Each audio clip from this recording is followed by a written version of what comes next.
Hello, my name is Ryan. Hi, I'm Samantha. Hi, I'm Michelle. And today we're going to go over the 7 terms.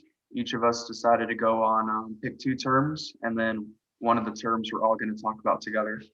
So the first term is small businesses, and that's my term. And then what I got for small businesses is on page 39 in the Korean American Dream by Park.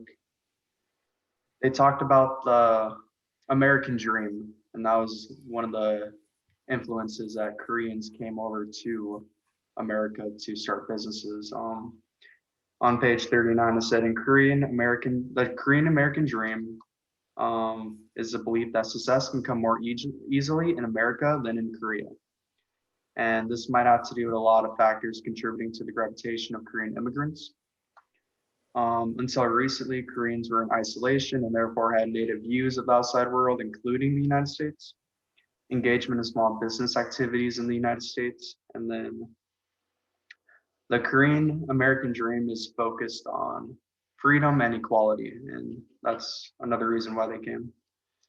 So on page 42 of that, Park spoke about ethnic secession or ethnic secession theory, which means ethnic or racial groups entering a new area may settle in older neighborhoods.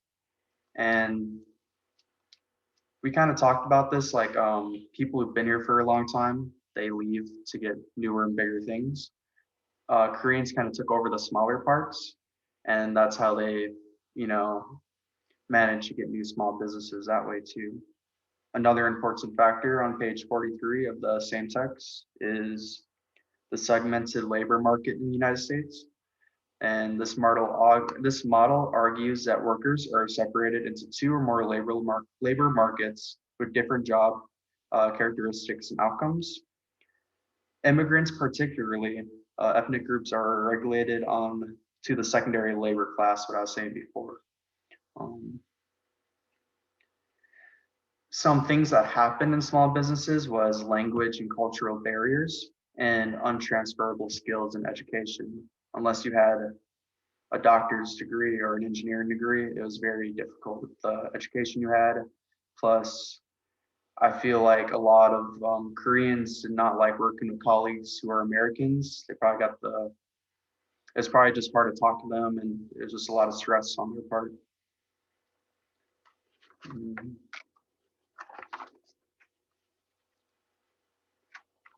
Some of the small businesses they owned was liquor stores, beauty salons, and many food industries also.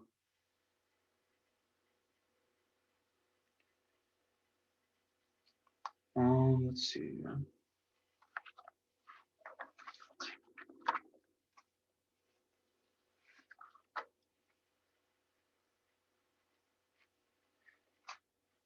There is also I guess this would go for family, but with small businesses there was a increase of children working in businesses, kind of like the liquor store babies. Um, a lot of families, like the whole family had to help on these small businesses. It wasn't just they hired people, and then people who worked in these small businesses would work 7 days a week, getting maybe 5 to 6 hours of sleep, if that. So it's very demanding on them.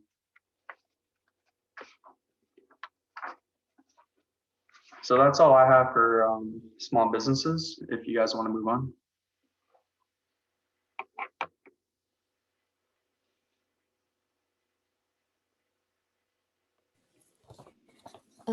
Okay. So for family, so for the term family, I got like from the readings from chapters 1 and 2, from carrying across generations, chapters 1 and 2. I kind of just got how like overall like family, it's like a bond dynamic, like when it comes to like immigrant families, in this case like being like Korean families. So from chapter 1, what I found like interesting, it kind of like ties in together of like what it is and like the family dynamic. That it was on page 14. Lauren said, we as an Asian family had to survive. Caring for our parents um, through our life is not simply a cultural mandate or value, but a practical and necessary result of how immigration made the child's labor vital to the family's overall establishment in the US. So, being said, like it was all about like the children, and we discussed this before, like in our other discussion of how children ended like the roles of like the parent and the child switch, and so now it's like the child taking care of their parents and kind of navigating, you know, through the American culture, um, and having to kind of be like a bridge for their parents. So for example, um, they on page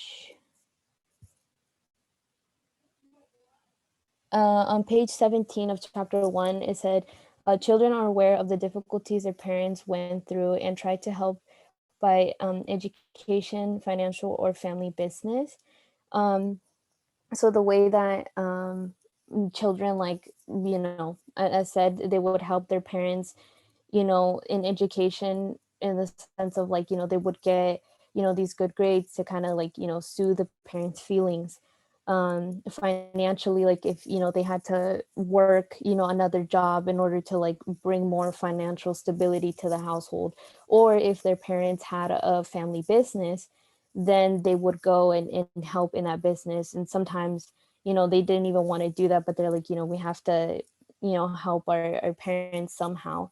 um, and what I found interesting is just like not just physically help, but also emotionally. The children were they're such a big um, they're vital to like their parents, and like again navigating through this culture. And so in this sense, you know, being um, language brokers, so kind of like translating for their parents, helping them in that sense emotionally.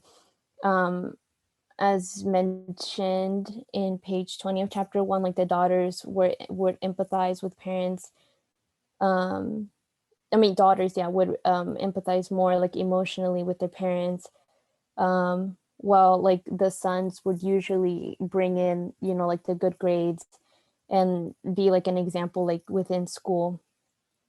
And then sometimes like being said with that, like the daughters would also like be at home, and then like, you know, if they had younger siblings, they would, you know, cook food.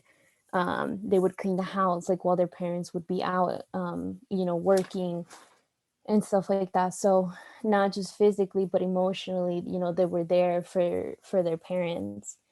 um and as well as like as mentioned before, like within the culture, like if something that their parents did not understand, like they would kind of help them and like navigate through that. So they would tell them like, oh, like this means this, you know, um and such. And then which brings over to the topic of like by them helping and kind of taking that role, it was kind of hard at times for like some like Korean Americans, and for some it wasn't, because it was like a payback for like their parents coming, you know, and immigrating to the US.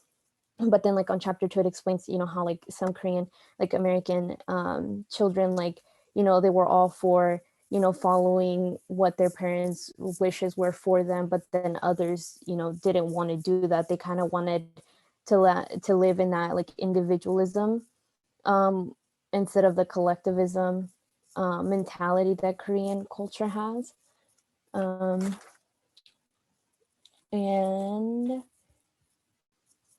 uh, mm, what I found interesting, like in that sense, so like, so children would go and they would take care of their parents and everything, you know, culture, navigating all of those things, helping them physically. But then, you know, once like the child, you know, those children that they were like, no, I want to live in this like individual, you know, individualism, like do my own thing, you know, do the things that I want to instead of listening to their parents.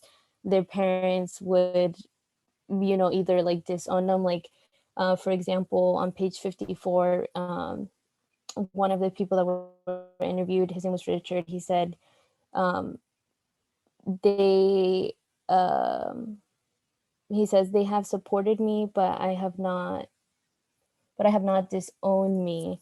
So kind of like saying, my parents, like they'll support me, whatever, and they'll get mad at, me not following their wishes, but I have to kind of like respect myself as well, which is, it was interesting because then it's them coming into their own person and kind of taking that American side and that individualism and being like, you know what, I'm just gonna do my thing, even though, like, yes, they supported me, they did all these things for me, but now like I have to respect my own wants and needs as well.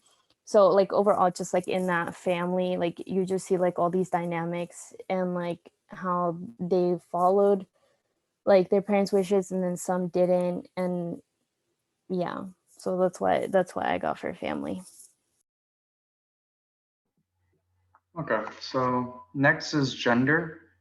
What I got from gender, it's a lot of stuff from like the first couple weeks we were in class. Let's see. It talks about benevolent nationalism is nationalism rendered through valuable social economic services that focus on the good of the community and future Koreans. And this kind of goes into like gender roles. The first thing I could talk about is Korean picture brides. And that changed the traditional gender dynamics in Korean marriages. Not only by working outside the home and contributing to the family finances, but also by expanding their influences on the public sphere actively serving in the Korean churches as teachers, Bible study leaders, and committee members. And they also formed the Methodist Ladies Society. Some of the things they did was no family went without food or a roof over their head. Mothers can depend on other mothers. So the women that I noticed grouped very well when they got to America, and they formed a very strong bond and worked with each other and helped each other out. And Kim's essay on page 114, and it is redefining traditional gender roles, talks about another benevolent Korean women's club that bridged the political factions was the Yongnam Buinho, or Southern Western Society. And this club also helped current members and newcomers that came from Korea to America. One thing they did was buy winter coats for students in the winter months in the United States. And then they talked about the warrior woman on page 112 of Kim's essay.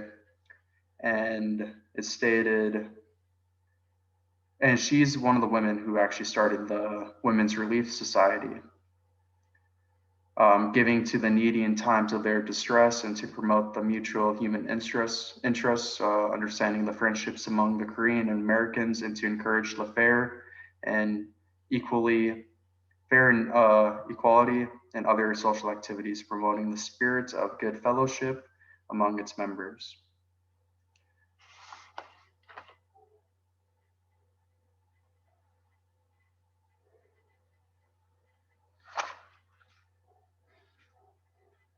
So for the men activism included bitter factions and rivalries among four prominent male leaders, Ri, Han, An, and Pak. And this was, I don't know if you guys remember, it was in the beginning of like, I think week 4. This was on page 111 of Kim's essay.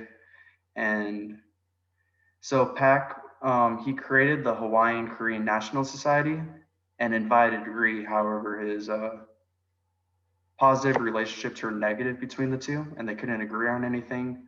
Pak wanted to build a high school, but Ri wanted to build or be a great. He wanted it to be a great school where students would not only know Korean language and history, but also subjects like English and science and so forth.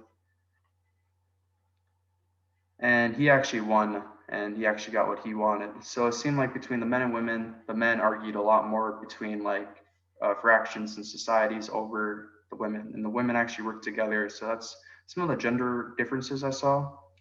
Let's see other things.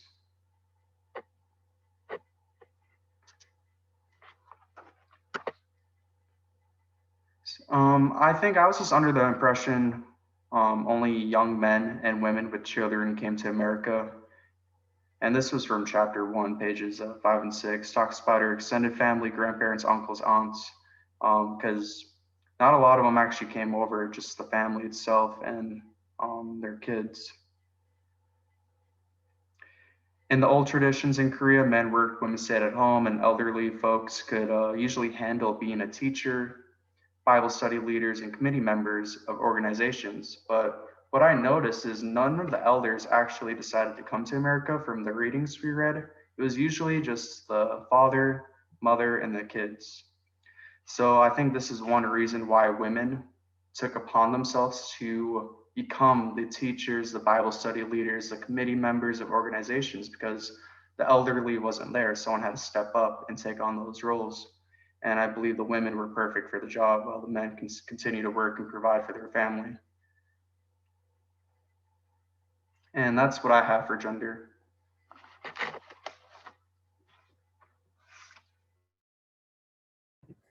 Okay, for race and racism, I want to start with the terminology that was given to us in lecture.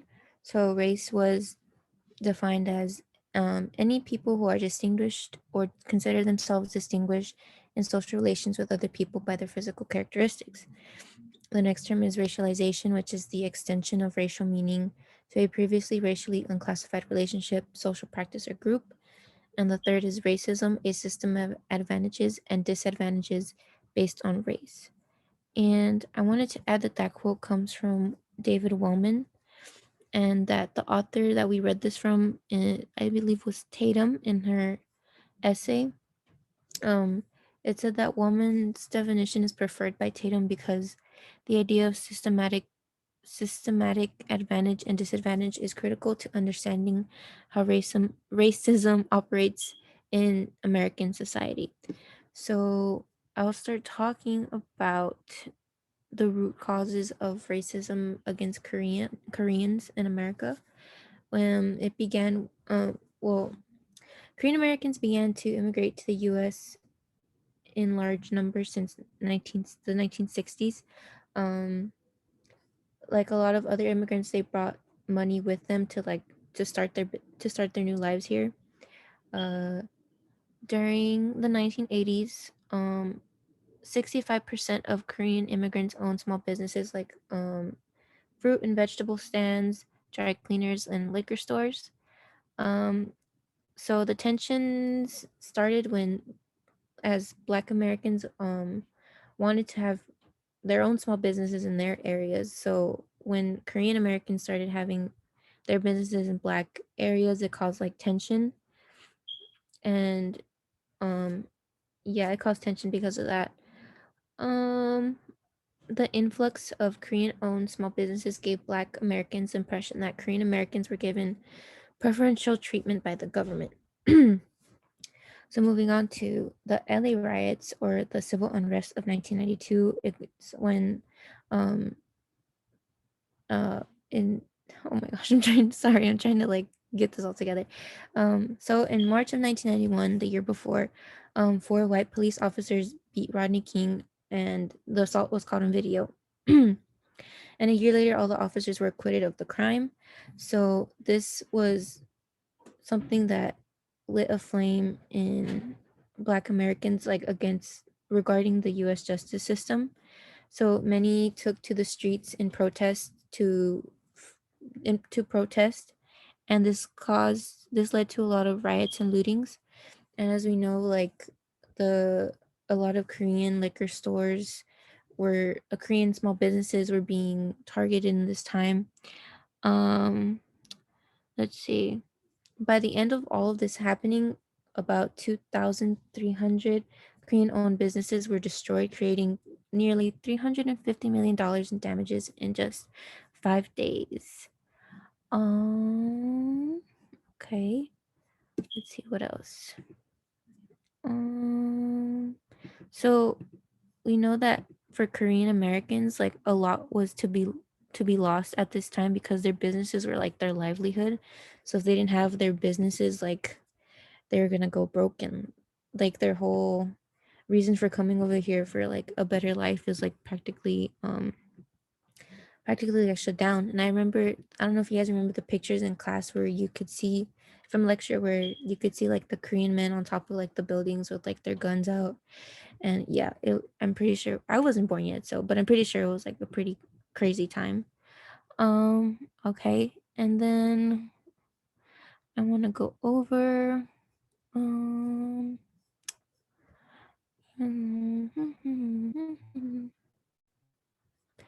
so other things I believe that caused um Asian American racialization were the US wars in Asia. So like the Philippine American War, which happened from 1898 to 1902, the World War II with Japan, which was in 1941 to 1945, the Korean War in 1950 to 1953, the Vietnam War, and wars in Southeast Asia in 1965 to 1975.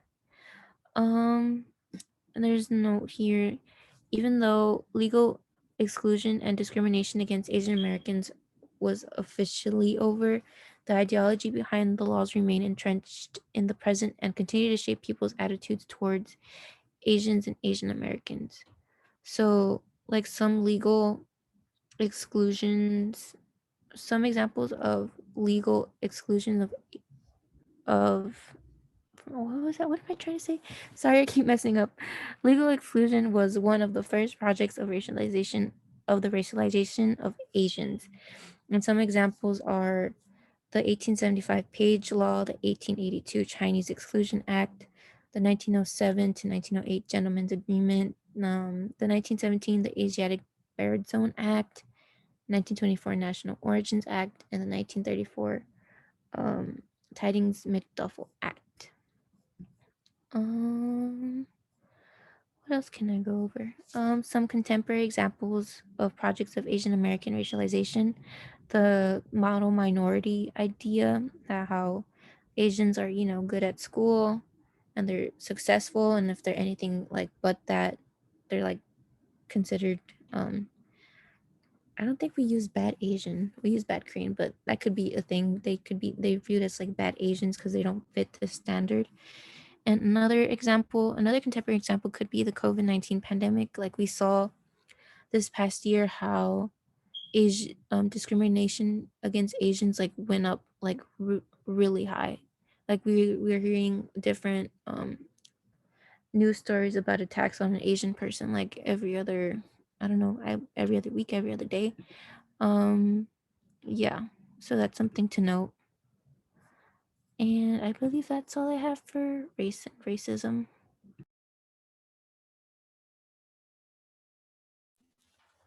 Okay, so for ethnic spaces or safe spaces, so I believe that was week 13. So we read on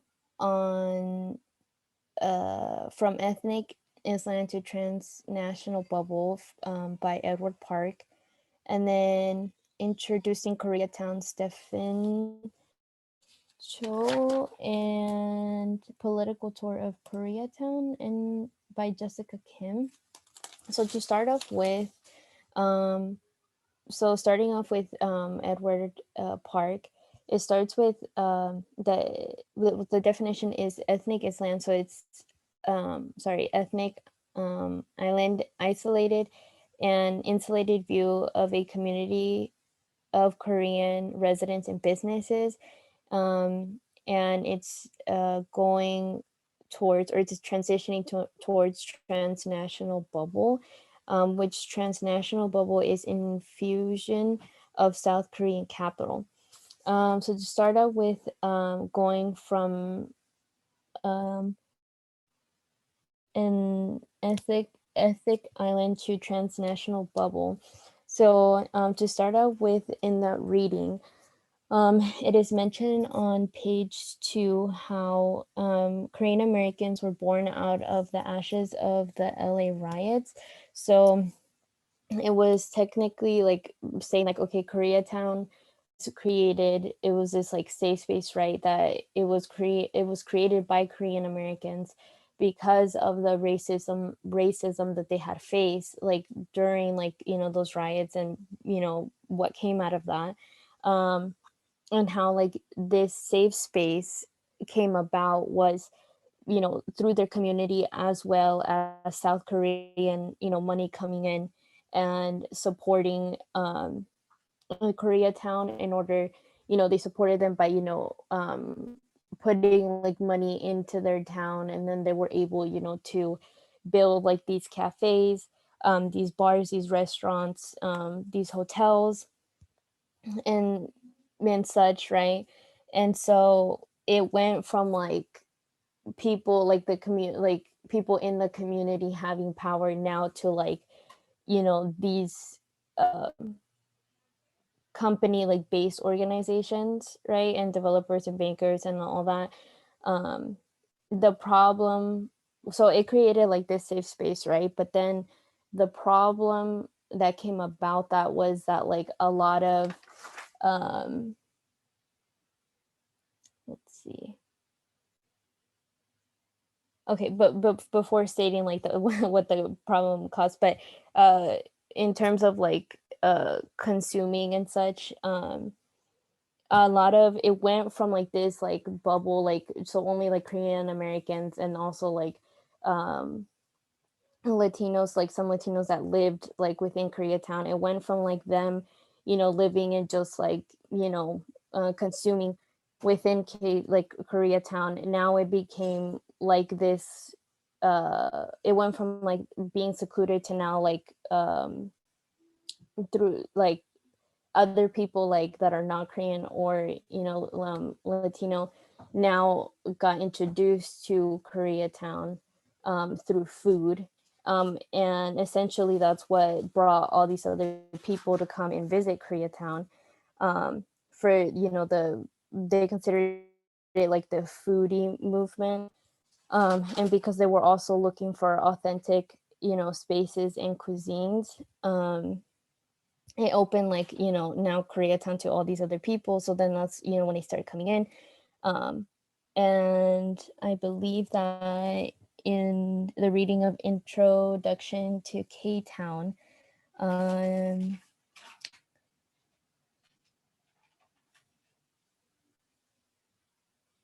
okay, yeah, on page 18, um oh wait, no, not page 18, I'm sorry.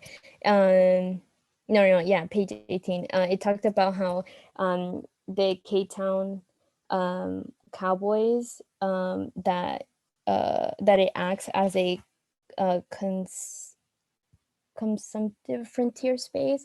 So like in the film, how like it talked about how um they would go into K-Town and consume, like go to bars, go to restaurants, do all this stuff. But then in the reading it said, consumption was a serving as their primary means to claim a sense of affiliation or belonging.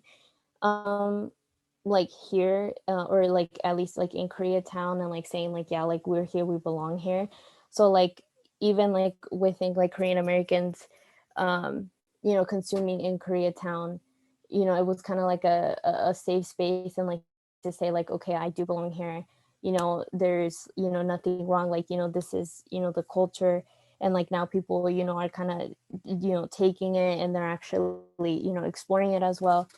um but then so there was like those like consumptions, right? And other people got to like come in as well and like shop and do all those things. But then that brings the issue because in Political Tour of Koreatown, by Jessica Kim, um she's on in the PDF, it said how um Asian American study programs abandon the radical and working class foundations, creating a significantly rift between scholarly and academic discussions and community or grassroots debates. And like going along with that, like So she talked about how, like, UCLA came in and they would go and experience like all the things that were going on within, Koreatown. And so one of or not one, but there was like a lot of issues, right? But the main one was how, like, people who did work, in these restaurants or like whatever like establishment it was, like they weren't getting paid enough. um they had like low wages. um they're they need like they had like um tangible needs, including physical needs, including low housing, safe and fair work environments. And so it just talked about how like all these issues were happening, and how people within Koreatown, they didn't have, or they weren't able, to actually consume or buy anything like within it because of the, these low wages, things that were happening. But then there were these other people that would come, like from suburban areas to come and consume and then leave, and they wouldn't really pay attention to like the needs that the community needed. So that was like what came about like in these like safe spaces. um so yeah, and that's what I got for ethnic. Okay, so transnationality. So from lecture, I have the notes that transnationalism can be defined as a profoundly felt interconnectivity between people and places. It gestures towards the ways in which people, ideas, and good traverse regions of nation states, the interconnections of which have been intensified by 21st century modes of telecommunications and transportation that enable the hyper swift crisscrossing of both commodities and capital. That's a quote from Duong. And furthermore, further on, there's another quote from Duong as well. It talks about how transnationalism recognizes the intricate mapping of social experience across axes of time and space, and allowed for a broader understanding of the ways in which cultures and identities circulate both nationality and transnationality. Um, oops, opening my notes. So, from the discussion post 7 that we did for this week, I thought of transnationality as being connected to more than one place, like ethnically or racially. And it's also not so much about having ties, but just being connected. You don't really have to have like something there. Um, I don't want to use like the word connected, because in those readings from that week, I remember the Koreans didn't feel connected to Korea at all, despite that they're actually like, transnational because they were from Korea, but they went somewhere else. They went somewhere else, or they were born somewhere else, even though they're like ethnically Korean people. Um, and then further on from like transnationality, we could talk about, I don't know if we have to talk about it, but we can talk about multiraciality and transraciality. Um, Multiraciality is like refers to people of mixed racial and ethnic descent as individuals. The U.S. wars in Asia increased multiracial Asian American population, like the U.S. military presence in Japan, Korea, Vietnam, and the Philippines. Um, Also, there's a statistic about the study on racial ethnic intermarriage of Asian Americans from 2017 that uh, Asian American women are 36% and Asian American men are 21% to participate in interracial ethnic intermarriage. Um, Correct me if I'm wrong, but that's what I have down written in my notes. Transraciality. Transracial refers to those adopted into families of a different race, usually white. War and imperialism at the origins of U.S. Asian and U.S. transracial and transethnic migration. So, yeah, I think I said that weird, but war. Yeah, okay, I'm not gonna repeat it. Um, According to Ji Yeon Yo, nearly 200,000 Koreans were adopted into the U.S. since the Korean War, and adoptees' relationships to Korea can vary such as like they could either like go back and have homecomings, or they can um they even sue adoption agencies at some point in their life. Um and this all can lead back to Koreans asserting their Koreanness. So in the readings, I noticed that a lot of the Koreans that had experienced like this transnationality had trouble with their identity, and have trouble connecting to a certain piece of their identity or culture, and like they feel disconnected from it. But in some cases, the differences were that the differences between these people were that they were experiencing this from different locations. Like they're the Koreans in America, and then there are the Koreans in China, the Chosunchok.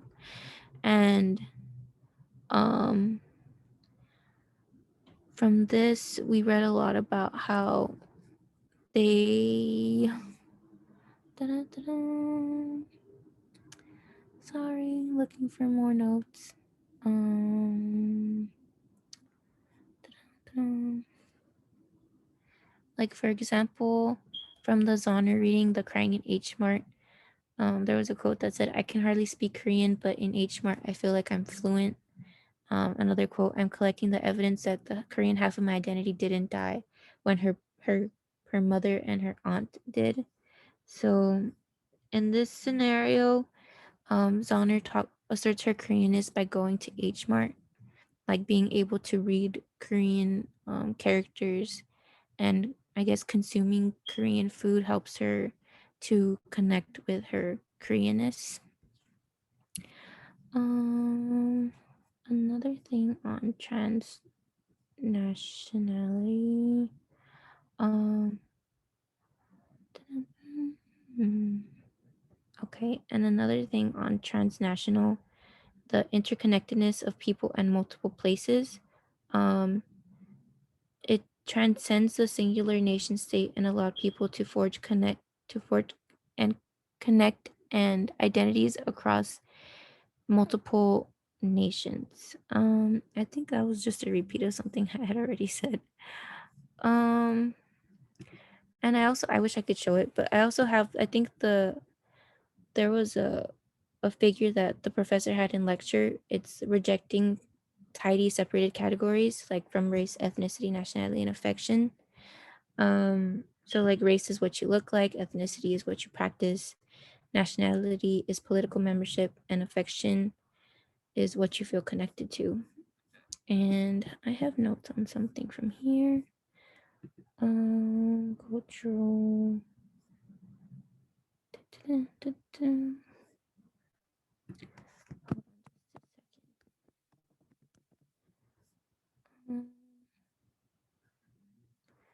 I have notes that talk about how there's a quote that says Korean and American cannot coexist, and it can. And there's also this saying that one must absorb the other. They don't. Like you could. I'm trying to remember the quote that we used in class, but it said something like, um, "You're two. You're like two halves of a whole," or something like that. Like you're not two separate things. Like you're full both of them. I'm trying my best to make sense in that, but hopefully I'll find the quote before this is over because I have it in my notes. I know for sure. And that's it for my piece there. Okay. I think I know what you're talking about for that last part. Like you're not just half and half. You're full of like each other, right?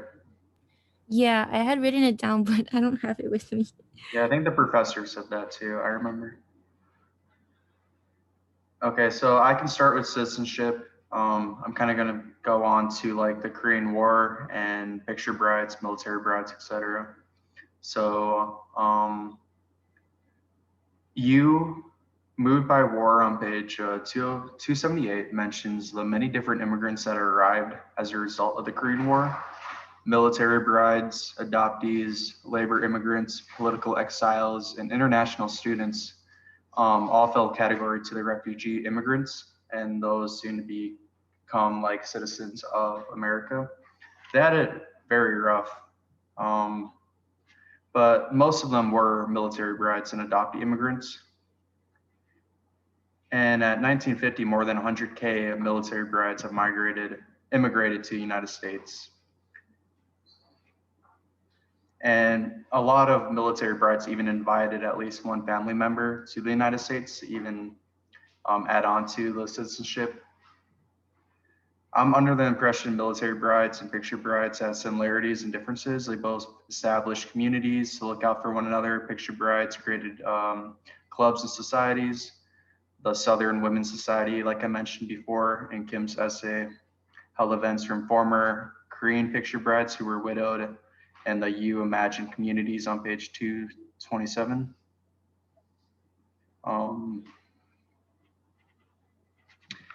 And that's all I'm going to talk about for citizenship, if you guys want to speak. So for citizenship, I think there was another figure from lecture that professor used, where it broke down the three different types of citizenship. So there was legal citizenship, which is membership and rights, and it refers to nationality. Cultural citizenship is inclusion of excluded communities based on daily practice, and consumer citizenship is participation in an economy through practices of consumption. And I think we talked about cultural citizenship the most. So according to Rosaldo Flores Penmeyer, I think that's how you say their names. Cultural citizenship is a form of citizenship claimed by those who are typically excluded from full citizenship. It emphasizes the transformation of members of society into political subjects who challenge their exclusion and aim and claim their rights. From this, I think about I think about what am I trying to say here? Uh, like typically excluded from full citizenship, cultural citizenship. So I think an example of cultural citizenship would be like, as they said, practices of consumption, like consuming pieces of another culture different from yours, or maybe the same as yours. I don't know. I don't think we talked about it being the same. I'm not sure. Um. Also, um. Oh, I have something on consumer citizenship from the Lopez reading. The view that a citizen is one who participates in upholding the, in quote, American economy by consuming goods and products. That's on page 115 and 116. And another note is on page 116. In a consumer capitalist world, a community buying power confers citizenship, and an individual's buying choices become political choice as individuals become part of a collective consuming body that can wield political power. So I also have how why do we think about cultural citizenship? And it's because it allows us to, one, expand the way we think about belonging, authenticity, and acceptance. Two, think about people who have historically been excluded from the full benefits of citizenship, example, membership and rights. Three, cultural citizenship offers a corrective for the compromised condition of people's sense of belonging and authenticity in the U.S. And four, explore the relationships Asian Americans have with their or country of origin or ancestry. That's what I have.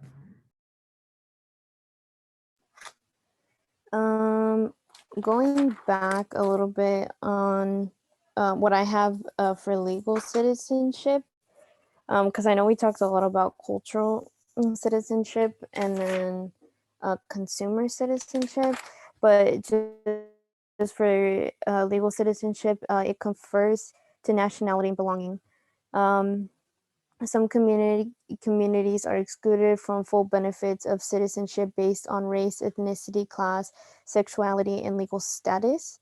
It's a right in membership. So yeah, that's what I got for legal citizenship.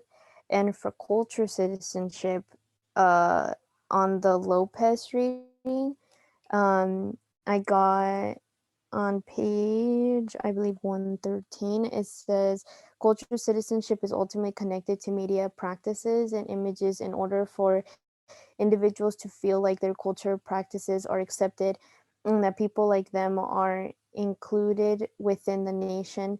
They must see themselves and their specific communities represented within the media. So I think, like, going off on that, I think that's very much true, for the most part, um, because I feel like, for example, kind of like going back, like, to like the safe spaces and stuff. It's like, not just like Korean Americans like going and consuming, um, like, things from like different like stores and stuff like that, but then like, um other people who are like non-Asian coming and consuming as well,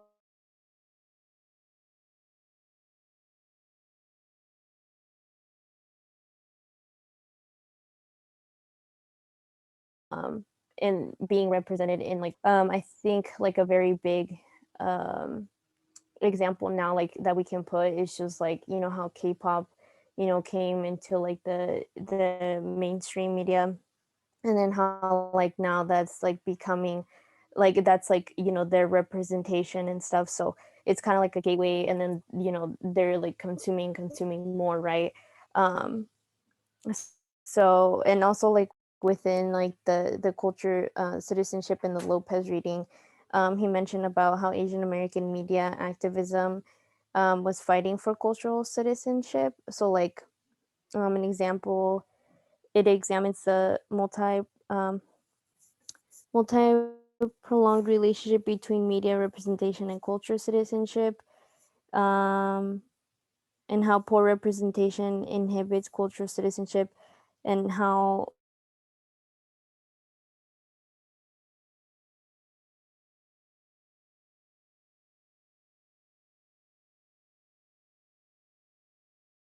culture citizenship through representation. Often the representation have is working and displaying their cultural citizenship.